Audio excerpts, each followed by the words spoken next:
नमस्कार। चुनाव विशेष में अपने संपूर्ण गुटे की स्वागत है। फाल्गुन 21 गते के प्रतिनिधि सभा सदस्य के जे चुनाव होब जा रहल छै ओइ के लक अखन पुंडू स उम्मीदवार सब व्यस्त भ चुकल छथि। हर एक ठाम में घर दे लोक क घर घर जाक मत मांग रहल छथिन। जनता समक्ष जनता की समस्या अखन सेहो बुझ के प्रयास कर रहल छथिन। हुनका सब संगे अखन मत के अपेक्षा जे छै सेहो कर रहल छथि। विशेष क अखन देखल जाए त अखन महतरियो में चारिटा क्षेत्र छै और चारों क्षेत्र मध्ये एकटा जे महतरी के क्षेत्र नंबर 3 जे छै से बहुत महत्व राखे वाला ई क्षेत्र छै। अजे कहियो ना त महतरी के एकटा मुचो माने वाला ई क्षेत्र छै। ऐठन एकदम देखल जाए अखन त प्रतिस्पर्धा पूर्ण रूपेण स चल रहल छै। आन बेर ओना एक पार्टी दोसर पार्टी पर हावी छले, लेकिन एहि बेर में जिल्टा लहर छै जे जेनजी जे के आंदोलन के बाद जखन ई चुनाव कही जे हो बजा रहल छै अखन एकटा नया परिवर्तन के लक अखन पूरे लहर उठ चुकल छै। वही प्रकार हमरा सबके बीच में आई चुनाव विशेष में बातचीत करे के क्रम में छथि जे एकदम चिर परिचित व्यक्ति छथि। ऐसा पहिनहो ओ अपन उम्मीदवारी देने छलखिन, लेकिन किस भोट के मंत्रांतरण के कारण से ओइ बेर में पराजित भ गेलखिन। लेकिन फिर से कहे छै आदमी हिम्मत कखनो हारबाक नहीं चाही। त हमरा सबके बीच में छथि राष्ट्रीय स्वतंत्र पार्टी के उम्मीदवार प्रतिनिधि सभा सदस्य के उज्जवल कुमार झा। उनका हम सब स्वागत करब त विशेष बातचीत करब। स्वागत है अपने के कार्यक्रम में। नमस्कार, धन्यवाद। अखन घर घर जाक मत सेहो मांग रहल छी, जनता सब संगे अखन भेटघाट कार्य सेहो भ रहल छै अपने सबके कार्यक्रम। त हुनका सबके की प्रतिक्रिया आबि रहल छै, केहन बुझा रहल छै माहौल अखन? अखन जनता बहुत प्रसन्न छे। जनता परिवर्तन के एकटा जे नारा छे ओइ चीज के मतलब हृदय साथ रखने छथिन। उनका सबके आश छे जे विगत में जे चीज सब भेले, अब बुझे वाला विषय तो अलग अलग होय छे, राजनीति छे, सब आदमी संतुष्ट नहीं भ सके छे। तो साथ किछ न किछ तो विगत के समय में गवर्नमेंट के मतलब सरकार के जनता के बीच में जे एकटा संवाद होय छे से ओतेक नीक नहीं देखल गेल छे। ताई लग जनता बहुत असंतुष्ट थे सरकार प्रति, राज्य व्यवस्था प्रति। तो वही हिसाब से जे अखन विगत के दिन भी आंदोलन भेले, अपन हक अधिकार के लिए, अपन पहचान के लिए, राज्य व्यवस्था संगे के अपन एकटा उचित व्यवस्था में हम आहा रिलेशनशिप में रही, राज्य हमर समस्या के संबोधन करे, हमर समस्या के मतलब कथी कहबे बुझ क संबोधन क हमरा चित भरे, वो व्यवस्था शायद नेपाल में कहीं न कहीं कमजोर छले। कोई के चलते आदमी रोड पर एले, पहिले उम्र दराज लोग अबै छले। लेकिन अखन के समय में की भेले जे काल्खन हम अपना आप के केना पई देश में देख चाहे छे, हमर की अधिकार, हमर की व्यवस्था, हमर सुरक्षा के विषय पर, हमर जे हम एकटा प्रजातांत्रिक अभ्यास करे छी ओइ में जे एकटा मन के बात होबस चाहिए। तो वही सब चीज पर कतो ने कतो डेमोक्रेटिक कहियो या रिपब्लिक प्रैक्टिस में भी हम ओतेक फ्री नहीं छलिए। प्रॉब्लम कतो आइडेंटिफाई हो नहीं होई छलिए, बहुत चीज के नजरअंदाज करके चली छली। तो सरकार जनता के बीच के संवाद वो पातर छले, वही सब से उई हो गेले। ओकर नतीजा आंदोलन कटे लोग के एकटा विश्वास स्थापित होबो जे मतलब एकटा रास्ता खुलले। तो उ रास्ता से लोग अखन जा चाहे छे जे परिवर्तन हमरा चाहे, तो लोग में उत्साह छे। ओना कहल जाइ छै जे अखन तक ल जे राष्ट्रीय स्वतंत्र पार्टी के जे छै से घोषणा पत्र नि सार्वजनिक भेल छै, की एजेंडा ल कहाँ हो जाइ छै मत मांगबा के लिए? क्या त अखन जनता के मन में बहुत रास अपेक्षा भ चुकल छै। उनका सबके मन में एकटा नया परिवर्तन में बहुत चीज नया देख चाहि रहल छै। ओ चीज अब जेना कृषि, ई स्वास्थ्य, शिक्षा एमे बहुत पैग पैग बात भ चुकल छै, किस नहीं भेल छै। त की घोषणा पत्र ल क जाइ छै, की अपना मन में सोच क जाइ छै? एना छे घोषणा पत्र तो चुनावी एकटा एजेंडा छे, एकटा पुस्तक द देलक लोग के पढ़ लेले। तो घोषणा पत्र पार्टी व्यक्ति या क्यों करते से ही नहीं लिखता। तो घोषणा पत्र सार्वजनिक समय आते तब भइए कहते। वही से पहले तो जे उम्मीदवार जे क्षेत्र से छे वही उम्मीदवार के वही क्षेत्र की समस्या के बारे में बुझल रह चाहिए। ये हमरा प्राथमिकता कथी के देबो के। अब हमर क्षेत्र में विद्यालय में पढ़ाई नहीं खेबे नहीं करे छे, हम कहबे एठम यूनिवर्सिटी बना दे वहाँ के मेडिकल कॉलेज, तो ई शोभे नहीं देते कि सुनने में तो बड़ निक लगते ओहो माननीय जी कबल कॉलेज बना देथिन पढ़ते क्या वो कुछ जरूरी है तो हमर तथ्य बुझ दे हाँ हाँ देख की सम अला दिन नहीं रही पाखा की समस्या देखलिए अपने क्षेत्र जे मदरी क्षेत्र नंबर 3 में की सबसे बड़का पैघ समस्या की देखलिए देखियो पहिली समस्या की छै अपनो जे राज्य पहुँच एठम के जे जनता छै ने से वंचिते छै कि जेना एकटा संविधान के अधिकार कोनो भी राज्य में जे वही राज्य के एकटा सबसे कमजोर सबसे गरीब या असहाय व्यक्ति नजर अभी है ना तेकरा से नापल जाय छै कि उ संविधान ओकरा टारगेट क के लिखने रहे छै जेमे ओकर हक अधिकार के विषय रहे छै जेमे ओकर शांति सुरक्षा के विषय रहे छै जेमे ओकर अधिकार के लेल आवाज उठावे के विषय रहे छै जेमे उ कमा के इनडायरेक्ट या डायरेक्ट टैक्स तीर रहल छै तो सरकार द्वारा राज्य द्वारा ओकरा पाबे वाला सेवा सुविधा रहे छै वही सेवा सुविधा में रहे छै यहाँ के शिक्षा स्वास्थ्य कहीं कहीं कोनो देश में ट्रांसपोर्टेशन के व्यवस्था छै के बाद मतलब कृषि में भ गेल तो पूर्वाधार तो राज्य के एकटा अंगे से वो डेवलप नहीं हेते तो राज्य विकसित हेते तो ई सब चीज अहाँ के बुझा रहल है जे मतलब नीक जगह गति लेने छै वो तो नहीं छे तो नहीं ले वो करे के त आई एतिक पैघ आंदोलन नहीं होते आ सब चुनाव नहीं लड़तो तई कहनु हां तो घोषणा पत्र आवे नहीं आवे या घोषणा पत्र आइबे रहल छै वो बात उम्मीदवार तो समस्या देखे छै ना ओ समस्या के एखन समाधान करे के लेल त योजना बनबे हेते ना तो एठम सामान्य स्तर में अहाँ की बुझ लिया जे एकटा मतलब असहाय आदमी ओकरो परिवार में बच्चा छै तो ओकरो एकटा गुणस्तरीय शिक्षा चाहिए ओकरो बुखार लगे छै बीमारी पड़े छै तो गुणस्तरीय स्वास्थ्य के व्यवस्था चाहिए उपचार के एकटा असहाय आदमी जेकरा लग खेत नहीं छै उ केकरो से खेत बटैया पर ल क खेती कले से ओकरा सहजता होबक चाहिए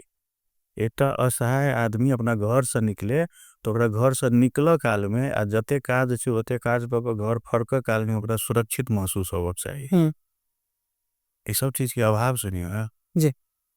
सही तो यही प्रकार हेते ना तो अखन अब अपने जे चुनाव हेते जीतबे तकर बाद बहुत चीज एहन होई छै कार्य प्रोसेस तकर बाद जाकर अपने समस्या समाधान करबे लेकिन विगत में अपने के योगदान किए अपने के क्या वोट देते उज्जवल झा के वोट क्या देते फैंटास्टिक उज्जवल झा ऐसा पहिलहु एकटा चुनाव में भाग ल चुकल छै ओहू समय में लोग के यह प्रश्न रहे जे वहां के वोट किया थे ओहू समय में लोग करे जे ये आदमी के वोट एती कि नहीं एते विपक्ष से लक जतेक आदमी जानल पहचानल रहे से हमर वोटे गन लागल रहे जे एतबे वोट एते जनता के बीच में गेल हेबे जनता से संवाद केने हेबे ना जनता हमरा विश्वास केने हथिन ना तो होइत अहाँ के चुनाव के अंतिम में जीतैत उपविजेता भ गेल लोग जतेक सोचने नहीं रहे ओइसे 10 गुना बेसी हमरा मत एले तो एठम के जनता हमरा मौका देल कि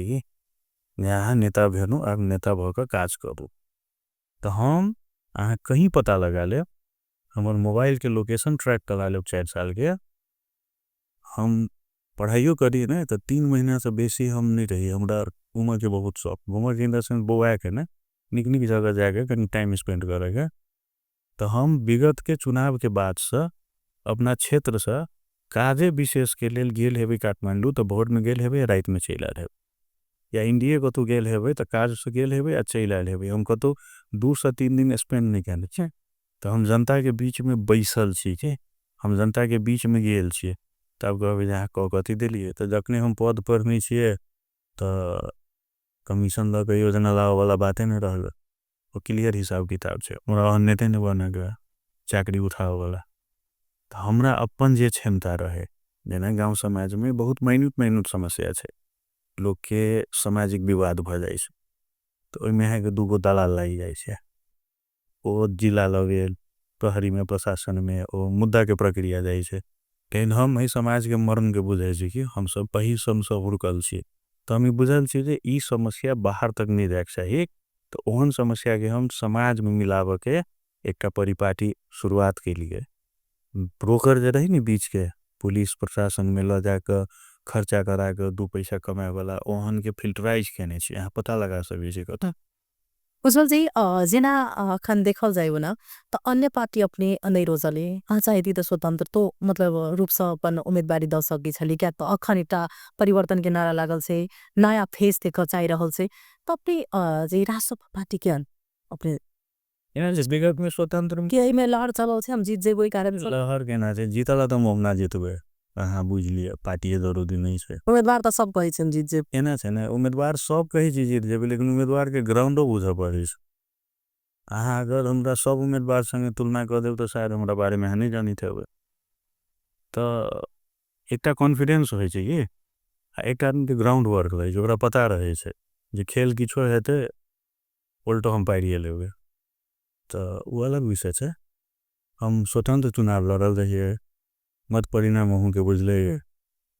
तो एकटा स्थापित होकर जो अगर नेता बना लेना रही हम के जनता अब जनता संगे वो विश्वास के धारणा रहे भेंट से होए संवाद से होए केकरो कोनो काज पड़ले तो जे पार लगे कथी ला उ दुटे पुसे के जेते तो ओते करे ते लिए त की होय छै ने जनता आ नेता के बीच में एक रिलेशन होबक चाही जनता के महसूस होबक चाही जे हमारी नेता छै त कतबो पैग छै ने त हम एकरा में बात राख सकी छी अहाँ अगर बात सुनियो ना अरे हर जनता नहीं अबै छै नौकरी मांगे हो ओकरो समस्या छै ना ओहो कोन संवाद राख चाहे छै ना अहाँ सरकार आ जनता के बीच के एकटा व्यक्ति भेलिए या एकटा ओकरा कथि कहबे अहाँ माध्यम भेलिए जे अहाँ कनेक्ट करेबे ना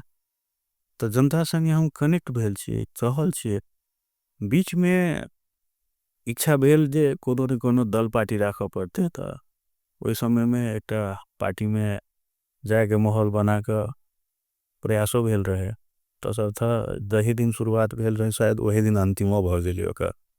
ओइ के बाद कोनो जगह हमर उपस्थिति नहीं देखने है कोनो जगह एडवोकेसी करे या समलंगता नहीं देखने है कारण किसी से हमू कनिक दूसरे टाइप के आदमी छे ऑप्टिमिस्टिक आदमी छे हमरा कनिक गलत वातावरण या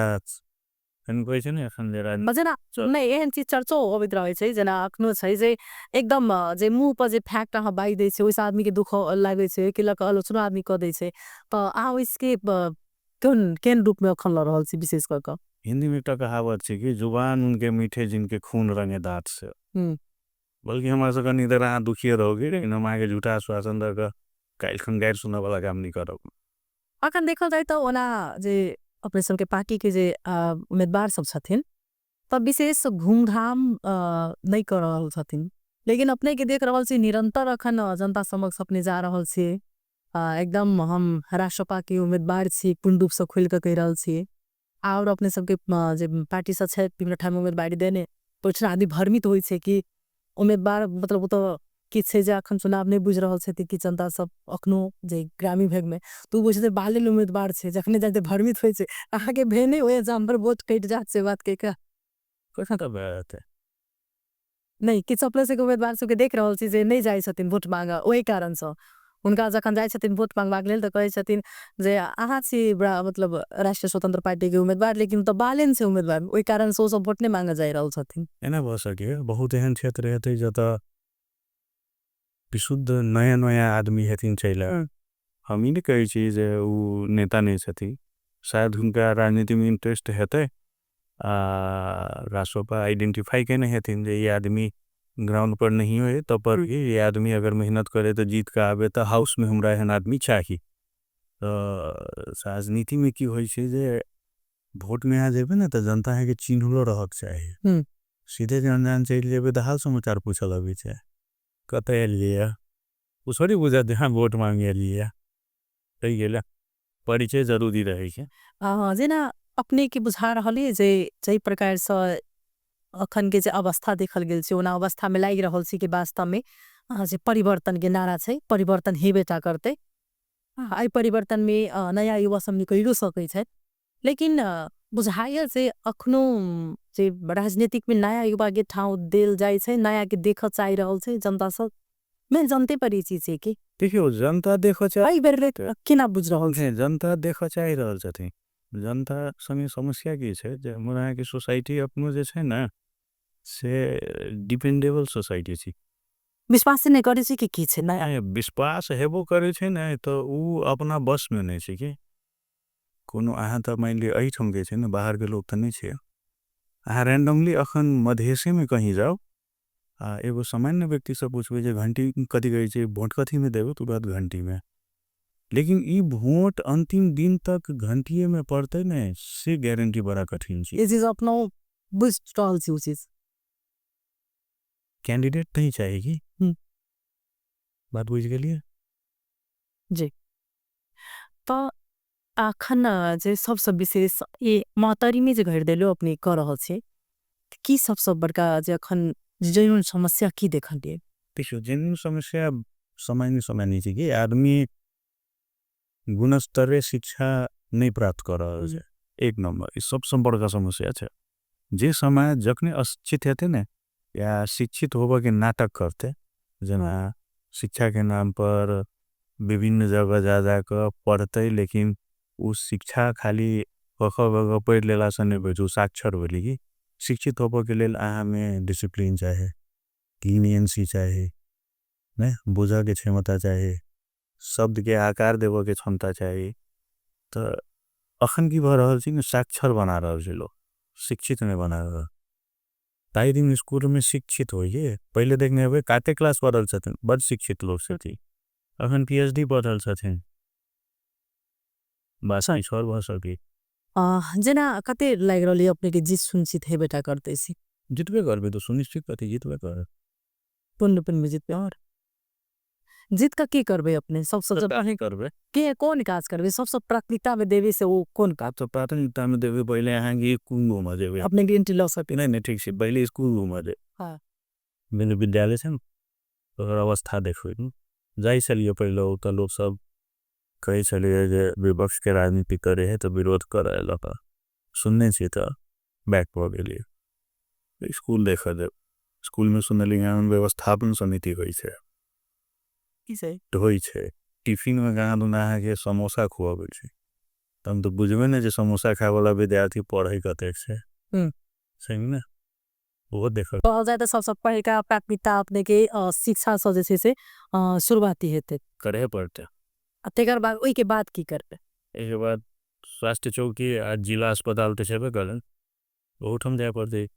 जे ठाम ओना कहल जाए तो जे बलवा में पैसा मतलब बजट खर्च मिल छे हमरा बता दिए गान फौज का जे अहाँ के अखन तो घूमी छे दुख सब लग जाई छे तो उमेर बार नहीं सामान्य आदमी से जाकर बैठ करो अब पूछियो जे अहाँ के प्रादेशिक जिला अस्पताल में इलाज कराबे गेल छलिए त अहाँ के इलाज भेल गाँव मलम नहीं लाग रहल छे अब बजटो कारण बड़ नीक छे तब अहाँ बुझ सकी छी जे सिस्टम केहन छे आदमी कथी ला अब उता गेल हेती जे सिस्टम के ब्रेक डाउन क के एगो नया सरकार बनावे के हुन चलल हेते जी उसल जी एना छे कि जब तक आदमी पद पर नहीं गेल रहे छे अथवा कोनो दल से मतलब जुड़ल नहीं रहे छे तब तक आदमी के क्रेज अलग रहे छे तकर बाद अगर वह व्यक्ति अगर पद पर चल जाए छे सत्ता में चल जाए छे तो क्रेज घट जाए छे काल के डेट में ई भ सके कि जे एहन परिस्थिति हेते तो उज्जवल कुमार झा भी गाइड सुन सके छे देखियो मुंह के नो ने रुक सके छे दोसर बात की छे जे अपना नेता से एते अपेक्षा नहीं राख लिए जे काल्हि के गाइडे पड़े के अपनो वोट मांगे जाए छे तो कहै जे बेसी अपेक्षा नहीं राखूंगा गाइड नहीं सुनले मोनिए सामान्य काम करब हमरा रोजब तो रोजो यह आग्रह करे छे नहीं तो आप तते भारी भारी बात कह दिए हम गई छले बखन अब बाद में नहीं हाथ अहाँ गाय पढ़ब गाय पढ़े वाला काम नहीं करूँ वहाँ के सेवक से अभी थोड़ी चीज है वहाँ के हम चोरी में आबि के झाड़ू लगा देव एकर बात बुझियो अहाँ के समस्या छे तो सामाजिक स्तर पर छे सामुदायिक स्तर पर छे कोई में राज्य से या सरकार से की पहल कर सके छी तेहन काज नहीं हम करते बाबा है के दिया झगड़ा है तो हम थोड़ी एक पक्ष के लठैत छी जे एक पक्ष में रहबा दोसर पक्ष के हम हेबे अखन के राजनीति यह भ रहल छै तै नेता गाइड सुन रहल छै उनका सबके मानसिकता की देखलिए जे अखन जाय दे छे मत मांगबाक लेल तो उनका सबके मानसिकता की देखे के प्रयास करे छी की बुझे सब भी परिवर्तन चाहिए छथि परिवर्तन केहन चाहिए छथिन से कही अब कते उचित हेतै कहनाइ नहीं हेतै हमर सिंपल कथा नहीं है जे अखन अहाँ के अगर तेहने लोग कहे छली न पहले जे हे सब तर जाए भगवान पठावे हॉस्पिटल नहीं पठावे हम अहाँ के कहब जे पड़िया तो हॉस्पिटलो चल जाए लेकिन सरकारी अड्डा नहीं जाएगी लफकरा पुछ बात बुझ गेलिए सरकारी अड्डा हम यहाँ डेली नहीं जेबे, हमरा यहाँ के कहियो कहियो काम रहत जेबे, अपना योग्यता क्षमता एम्हर ओम्हर से अपन संपर्क से काम क के चलि आएब। अहाँ अपन काज कराकर बेर नहीं नोटिस करै छी जे हम पहुँच नहीं रहल आदमी के कते दुख भ रहल छै, लोग अजीज छी के भीतर से। वही के स्वाभाविक है वही चीज के तो आप सबके आवे वाला दिन में उस चीज के ख्याल रखना है जरूरी है। कुशल जी अपने किनका लड़ रहा प्रतिद्वंदी के रूप में खासे अब सब प्रतिद्वंदी छै त किन जना अखन हरेक ठाम में अखन वास्तव में कहले जे घंटी घंटी मात्र लोग बुझ रहल छै, राष्ट्रपा नहीं बुझ रहल छै, घंटी सीट बुझे छै, लोगो पिस समय चुकल छै। सभापति में 12 बिलामी छाने के नहीं बुझे छै, वही के पार्टी के नेता कहीं हीरो कहीं बालिन के बुझ रहल छै। वही प्रकार त भ सकै छै कि अपनो हो कि किनको संगे प्रतिद्वंदी हेते माने रहल छिए। किना छै हम किनको नाम लग अपन प्रतिद्वंदी किया बनेबे, हम अगर हेबे त किनको मन में हेबे ना। मुरा अपना जीता से मतलब है के हारथिन के रेस में रहथिन वो हम सरकार के विषय नहीं। जना एकटा अपने युवा छी अखन जना कहले कि हम स्वास्थ्य में लगबे शिक्षा से हमर शुरुआती रहते जितला के बाद अगर देखल जाए तो विशेष कर अखन युवा से हमसे महतारी के विशेष विदेश साइज बहुत कष्ट से कहे तो उनका सबके जीवन बीते है। प्लास्टिक पर खाना खाई छथिन, घर परिवार से दूर रहे छथिन, कते के घर परिवार में बहुत रास घटना घट जाए छे, लेकिन अबे तबे बहुत समय लग जाए छे। सबसे बिकराव त रूप वो देखल गेल छे, ओई के केना क अगर समाधान करबे काल के डेट में त ई पहल प्रयास कर रहल छै, कह दे छी छोटकारी में। ऐसा पहले हम जागीर में छलिए, जागीर में हम केहन छलिए नेपाल के साथ अंतर्राष्ट्रीय जगत से जते भी व्यापार होई छ त नेपाल हम भीतरी हेबे ना तो हमरा अहाँ के समुद्री मार्ग नहीं है, तो हम भारत के समुद्री मार्ग प्रयोग कर भाया ट्रेन भाया ट्रक नेपाल में ड्राई पोर्ट कही गयो जी, सुखा बंदरगाह शुरुआत में वीरगंज में भेला, वही के बाद कांकरबिठा विराटनगर छोट रहे तो नंबर भगेले तैना भैरहबा तेना कर रहे तो अही में हम काम करिए। विकास तथा योजना में हमरा राखल गेल रहे और में 3-4 गो संभावित नाका के पूर्व संभावित अध्ययन करला पने रहे थे, तो जलेसर के हम कहने रहिए अपना मधेश के 3-4 ठमन कहने रहिए सुदूर पश्चिम में पहले 70 जावे के लिए, तो में से 2-3 गो जे पोटेंशियल बुझेले तेकरा सबके रखने हो रही है। इनमें से एकटा जलेसर के विठाम मतलब जलेश्वर विठाम और नाका पर से हो ड्राई कोड बनावा के लिए बहुत दिन से हमार अथक प्रयास है, प्रतिवेदन गेल है, के बाद तो फिजिबिलिटी स्टडी भेल है, फिर एडीबी बैंक के लौकाल रही है 2018 में कि 17 में एडीबी बैंक नेपाल सरकार से एक एमओयू कहने रहे जैमें कोई जे क्रॉस बॉर्डर इंफ्रास्ट्रक्चर पर हम लगानी करो कहीं का, तो वही संदर्भ में 2-3 मतलब वाइबल लोकेशन सब पर लगा के देने रही है, ओहू में लिस्ट करत में नहीं रही है। ते बाद में जॉब छोड़ दे दिए, पॉलिटिक्स का गमन है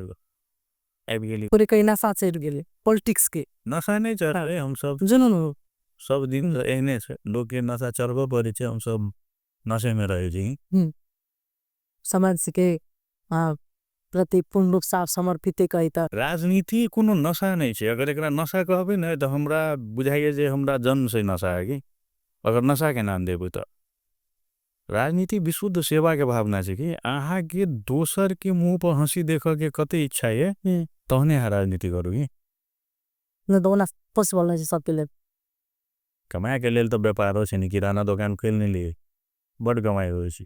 तते मेल आइटम से 4 आना 5 आना रुपया बचे छी, बहुत रुपया बन जाए छी। केही न विशेष कर से एक माना जाए तो ये धार्मिक ठाउँ से हो छे जनी सोरे चुकल एक केही न सिटी बनेबा प्रयास करबे वहू में सिटी से पहिने जे जलेश्वर पूर्ण रूप से डुबान क्षेत्र भजाई छे, जखन व्यापारी व्यवसाय सबके प्रत्येक वर्ष अब तो वन बाइक नहीं अब लेकिन ओबर में आल से तो बहुत समस्या भोग पड़े छे, वही सबके निकासी को ना वाले तो वो ड्राई पोर्ट आबि गेल छे। भारत संगे हमर जे संबंध है सामान्य कने व्यक्तिगत ओई पहल पर अभी ड्राई पोर्ट बनो वाला अवस्था में चल आल छे। भारत तरफ से टेंडर भ क आ बहुत जल्दी 2 महीना हो 1 महीना हो काम शुरू भ जेते कंस्ट्रक्शन के तो एके साइड भेला से नहीं हेते नेपालो साइड बनते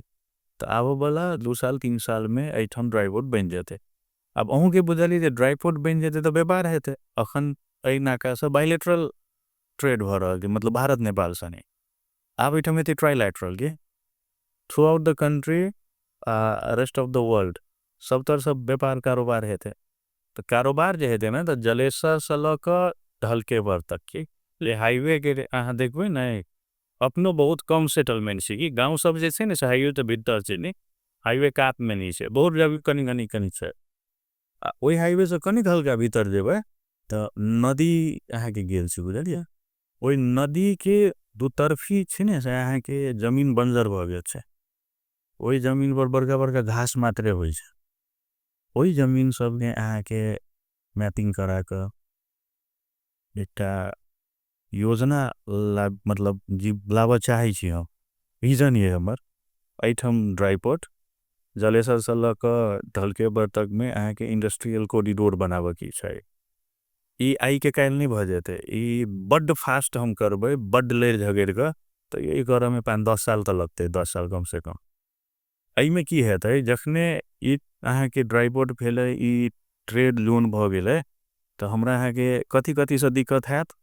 तो बाहर से दिक्कत हैत तो बाहर के एठम रुकावट होए या बाहर के केना क हम मैनेज करबै से एकटा के भ गेले दोसर बात की भ जेतै जे अखन ई जोन में ट्रेड भ रहल छै तो बाहर के लोग सब एतै तो एठन अगल बगल में घूमे वाला चीज कथी छै तो जलेश्वरनाथ मंदिर छै तो एक टूरिज्म डेवलपमेंट कर दियो जलेश्वरनाथ पशुपतिनाथ के एकटा कनेक्टिविटी बना दियो लोग अगर पशुपतिनाथ दर्शन करब ये तो जलेश्वरनाथ दर्शन होबो पड़ले जलेश्वरनाथ दर्शन करब ये तो पशुपतिनाथ से हो जा पड़ले ई सब किसी विजन छै कि एकरा जोड़ पड़े छै बहुत चीज हम बाइज देबा दोसर पार्टी वाला कॉपी कर देब त मतलब कॉपी होय छै छन अरे एक दिन ड्राइवर के प्रोजेक्ट हम ले लिए आ दोसर संपूर्ण पार्टी वाला चिट्ठी लिखल लगले हामी बनाउँदै छौं ये त बहुत समस्या छै जना अखन तक ई नहीं समझ में आवा सकले कोनो जनता भ्रमित भ चुकल छै जे रेल के अनल के 6 लाइन जे मतलब जठी जनकपुर से जठी जाबे रास्ता के बनल के ओइ में क्लियर तो ओइ अनुसार से अपने के बात आइब्रले की कहो चाहबे अपने कार्यक्रम के अंत में जो संदेश की देबा चाहबे अपने संदेश तो एकटा जनता ए देश के भविष्य लिखे छी नी ई देश जनता के भविष्य लिखते नहीं लिखते वो बाधक बात छै के लेकिन अखन के अभ्यास में जेकरा हम यहाँ प्योर डेमोक्रेटिक एक्सरसाइज कहे छियै लोकतांत्रिक अभ्यास ओई में जखन चुनाव आबै छै ने तो देश के भविष्य लिखे वाला एहि समाज के जेकरा सबसे कनिष्ठ दर्जा के लोग कहित होबे बहुत असहाय निरीह ओकरो हाथ में जवाबदेही रहे छै जिम्मेवारी रहे छै तो हम सब से एकटा चीज आग्रह करऽ चाहबै जे यहाँ देश के भविष्य लिखल जा रहल छै हमरा सब बहुत लोग उम्र में बहुत बड़का है अनुभवों में बहुत बड़का है तो हमरा अहाँ के साथ बीतल दिन में की समस्या रहे से बार बार बोध करना ओते के आवश्यकता नहीं छै वो बुझ लिया मन आत्मा पर हाथ राख लिया चित्त बुझा लिया और जो अहाँ के इनको परिवर्तन चाहे छी तो परिवर्तन के नाम पर अपन मतलब होय छै ने अधिकार सुनिश्चित करऽ के रे या हम एकटा मतदान करऽ जा रहल छी एक देश के एकटा मतदाता छी हमर ई मतदान सही सार्थक हो नीक आदमी ए सब से आवे ई अगर करऽ चाहे छी तो एहि बेर राष्ट्रसभा के घंटी छाप में वोट दिया राष्ट्रसभा के बहुमत से सरकार बनाओ हमरा सब के अल्पमत के सरकार ने बना दिया जे काल्हिखन ई कह में बाध्यता है जे चाहने तो हम रही लेकिन 2/3 नहीं भेल हमरा सब के 2/3 के सरकार बनाओ हमरा सब से काम कराओ परिवर्तन सुनिश्चित छै चलो बहुत बहुत धन्यवाद देव चावन क्या तो अखन ओना देखल जाए तो उम्मीदवार सबके लिए मिनट और कहते बहुत मायने रखे छै हमरा सबके बीच में अपन बात राख देता है और इतने समय रह तो उनका हृदय से धन्यवाद देव चाहब देखो चुनाव आबि रहल छै सब के अखन ध्यान जे छै से चुनावे पर अटकल छै। अब जनता किनका एहि बेर कहै छै जे